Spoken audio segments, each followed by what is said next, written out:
ازيكم يا حبايب قلبي، عاملين ايه؟ النهارده هوريكم طريقه الكبده الاسكندراني بطريقه المحلات واحسن منها كمان. عايز تعرفي الطريقه؟ كملي الفيديو للاخر. ما تنسيش تعملي اللايك وتشتركي في القناه عشان يوصلك كل جديد. ويلا بينا نبدا.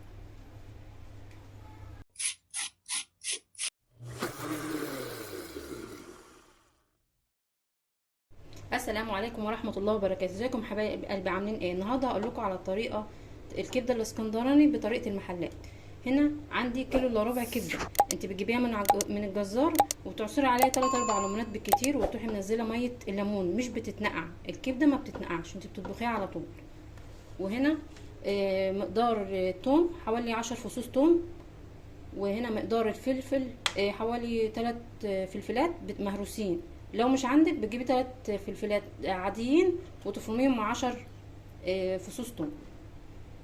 وهنا البهارات: ملح، فلفل اسمر، كزبره ناشفه، ومعلقه شطه بس عشان الاطفال، هي بتدي طعم مش اكتر. بصوا يا حبايب قلبي، هنا الفلفل اهون هنحط عليه الثوم المفروم، وبعدين معلقتين زيت، وبعدين البهارات كلها، ونقلبها على بعضها لغايه ما تبقى عجينه، او نخلطها يعني كلها على بعضها كده. هنحط نصها على الكبده ونص التاني هيبقى على النار. خلطتهم هنا كلهم على بعض اهو. هحط نصها على الكبده ونخلطها عليها برضو.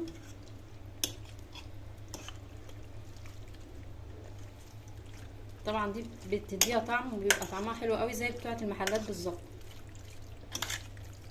تخلطيها كويس وتسيبيها بس لغايه ما تحمري النص التاني على النار.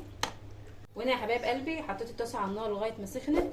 بتعملي على نار هاديه وبتحطي زيت حوالي فنجان كده، لان انتوا عارفين ان الكبده بتحتاج لزيت كتير.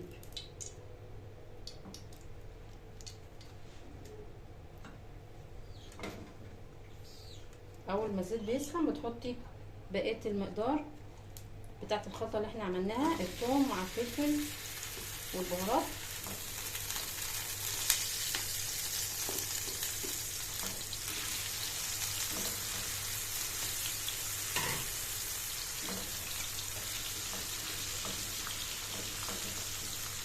وممكن تزودي قرنين شطه لو انت بتحبي الشطه مع الكبده، بس انا بصراحه مش حاطه علشان الاولاد.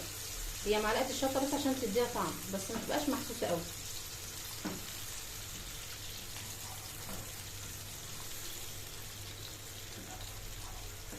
نستنى لما نحمر الخلطه دي كويس وبعدين ننزل بالكبده.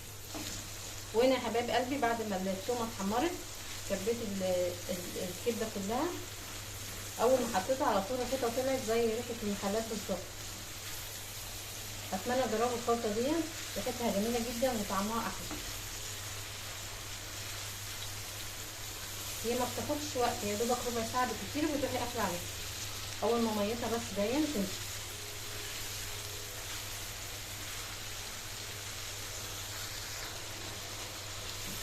الله يا حبايب قلبي، والله ريحتها جميله جدا. اتمنى انك تجربوا الخلطه دي، ريحتها طالعه خالص. هتبقى بقى خالص لغايه ما الميه بتاعتها تمشي، مش هتاخد كتير.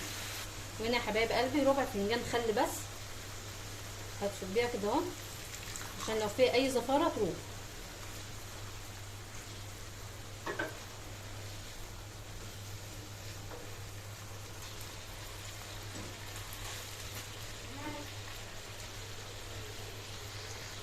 وهنا يا حبايب قلبي لما لونها يبتدي يغمق بتقطعي الفلفلايه اللي احنا كنا سايبينها في الاول سليمه، بتقطعيها حلقات رفيعه كده وتنزليها عليها،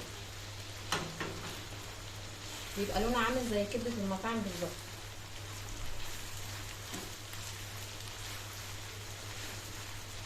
بتقلبيها كده على بعضها.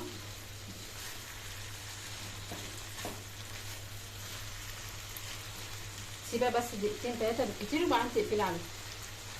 كده يا حبايب قلبي خلاص استوت. انا بحب اللون ده فيها، اللون الذهبي. لو انت عايزه تتكي عليها اكتر براحتك. هنا خلاص بصفيها من الزيت وبقدمها في الطبق، وبتقدمي معاه الليمون.